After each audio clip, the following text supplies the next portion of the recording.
Well, this is definitely a great time to come together. Thank you for those who will not be joining us on the pilgrimage, but just being here for your support. It means a lot for us to be able to celebrate Mass with you guys as you're sending us off. So we appreciate you being here with us. It's great. So yeah, it's an exciting time. We probably have a lot of emotions. As I was preparing some readings, I chose this reading to be our send-off reading because I think it's very fitting to how we will start off our pilgrimage. So it's very fitting to how those who will not be joining us, where they're at, and for those who will be going, where they're at internally, spiritually. Where are we exactly? So Jesus says this to his disciples from today's gospel reading. Therefore I tell you, do not worry about your life. It's a pretty bold statement. It's a pretty bold statement. God is calling us to not worry. And he's telling us not to worry because he will provide for us. But as I was doing a little bit of research about this worry, it's so easy to say, hey, don't worry. Everything's going to be cool. Don't worry. Everything's going to be good, right? But as I was doing some research, most Americans are worrying in general. Most Americans are pretty sad, worried, anxious, depressed.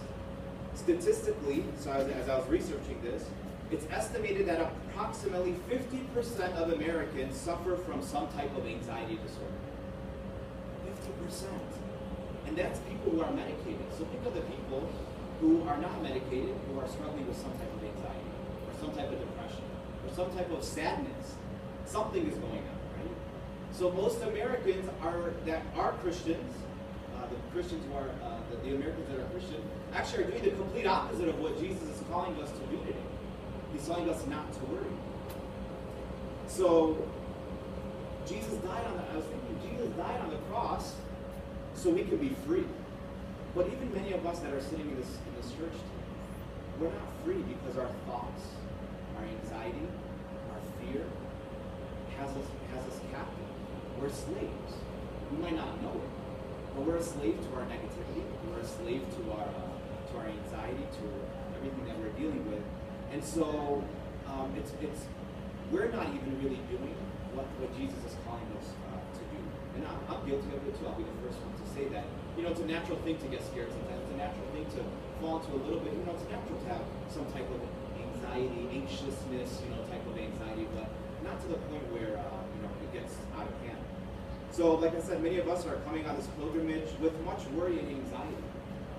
Maybe it's the intentions. Maybe people gave you this many intentions to take with you. Where are they? Is it in this bag? Is it in that bag? Did I bring my passport?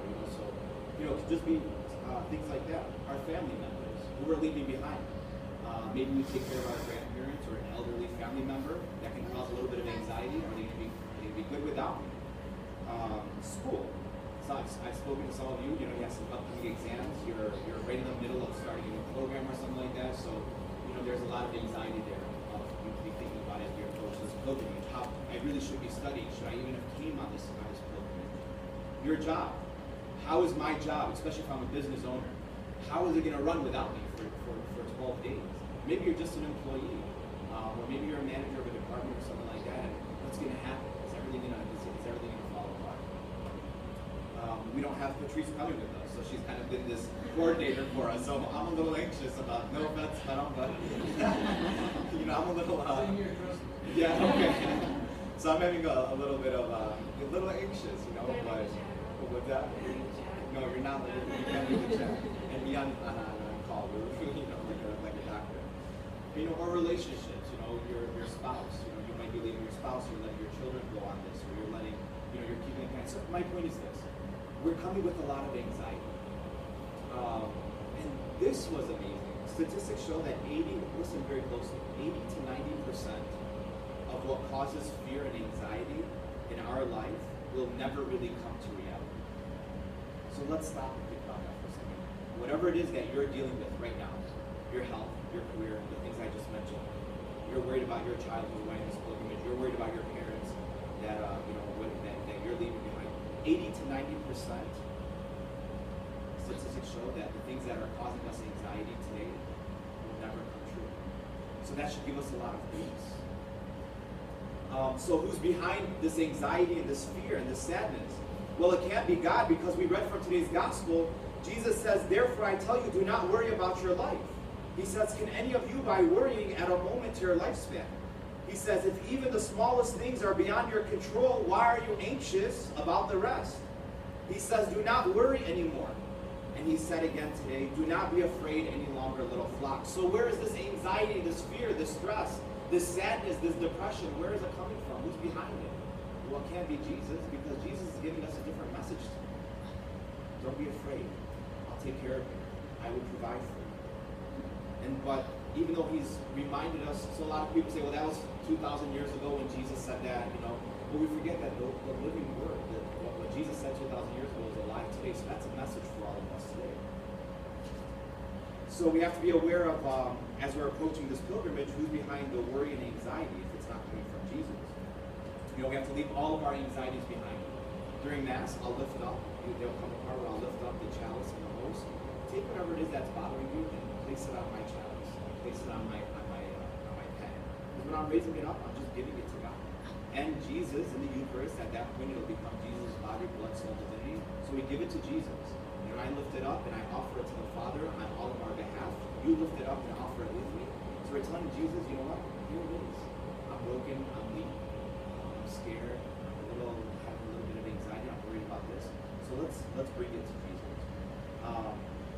And I just finally want to say that you're coming on this pilgrimage because God chose you. So if you're like, should I have came, should I not have came, blah, blah, blah, just realize that God has called you to come on this pilgrimage. And he really wants to take your relationship with him as a Christian to the next level. So that's what Jesus desires, is he desires a personal relationship with you. And a personal relationship with anybody requires trust. I can't say that Alana is one of my really good friends, but I don't trust her, and I'm a liar. I can't claim to be a Christian. I'm a follower, a disciple of Jesus Christ. I'm a Christian. I defend the faith, but I don't really trust my Lord and my Savior. So we're called to have a personal relationship with Christ. So those who are going on the trip, throughout this trip, I'll be reminding you, the theme is mercy, and I'll be reminding you, where are you with Jesus right now?